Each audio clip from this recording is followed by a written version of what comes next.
Hello viewers, welcome to the Martin Tutorials Mathematical Clock. This is part 3, a third method of solving it. That's why I chose this question, because there's a few methods. There's our famous clock that we are pretending it's a real clock, makes it more interesting. And what I'm going to do is now, I'm going to calculate how long it takes for this minute hand to catch up with that one. And I'm going to visually show you what I do mathematically. I calculate how long till it reaches there. That would have traveled a little bit further. Then how long to reach that point, and that'll travel a little bit further. And I keep repeating the process.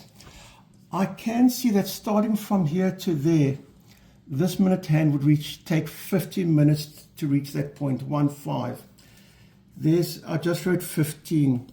When the minute hand has traveled 15 minutes, that hour hand will have traveled another 15 divided by 12 away, because it travels 1/12 the speed. So to reach that point, this minute hand has to travel another 15 over 12 minutes.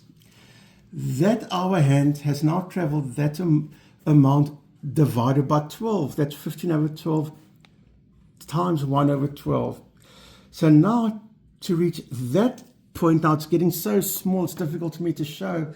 The minute hand has to travel that amount, because that's the distance. And now, in that amount of time of traveling, that hour hand travels this amount times 1 over 12, because it travels 1/12 the distance at each time, whatever the minute hands. So now that's the distance between the two hands.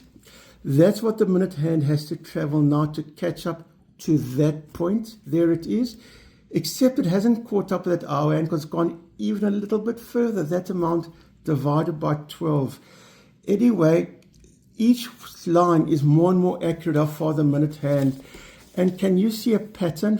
Times 1 over 12, 15 over 12 times 1 over 12 times 1 over 12, 15 over 12 times 1 over 12 times 1 over 12 times 1 over 12, which we can put 1 over 12 to the power of 3, that's quicker.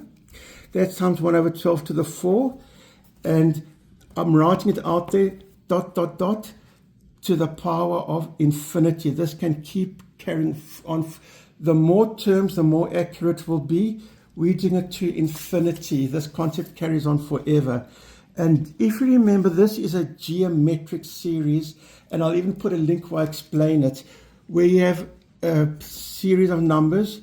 You keep multiplying by an amount that's less than 1, and which means it gets smaller and smaller, and the total is a over 1 minus r, where a is the first term. In this case it's 15, and r is what you're multiplying by each time. In this case it's 1 over 12. So it's 15 over 1 minus 1 over 12.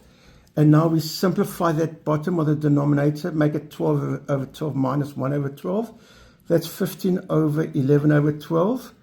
That's like saying 15 over 1 times 12 over 11. Dividing by 11, 12 is like timesing by 12 over 11. 15 times 12 is 180 over 11. And that's 180 over 11 is exactly where we got in part 1 of this question. So everything else is exactly the same. And that's the 3 ways of doing it. And thank you all for watching.